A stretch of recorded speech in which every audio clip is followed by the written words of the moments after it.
She made the best pies, the best cakes, the best cupcakes. She was very good at making pastries and chimichangas. But that's besides the point. Now that she has passed and she is truly missed, it's around the holidays again, and usually she would cook us some type of pastry. And it would be our favorite pastry, so we all had a separate one, yet we would eat up each other's. Whatever like she made for the other, we would eat theirs up. But anyway, I wanted to just get a taste of that pecan pie.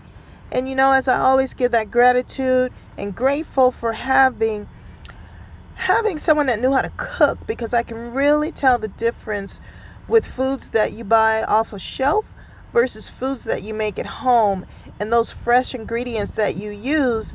That's really hard to replicate. It's hard to duplicate that type of home cooked meals and using fresh ingredients, because you can still cook at home and buy box type foods that's pretty much already together. All you have to do is stir it up and put it in the oven, and voila.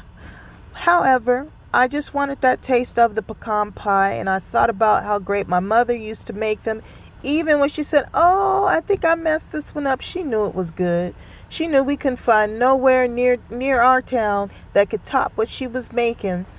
And sometimes she said she used brown sugar and the corn syrup, but she didn't have enough of different ingredients, but it still tastes good. It's still, I gotta tell you. So I'm gonna give this a try. I'm not expecting too much, like I said, because I know it's not what I'm looking for, but I just wanted to give a taste.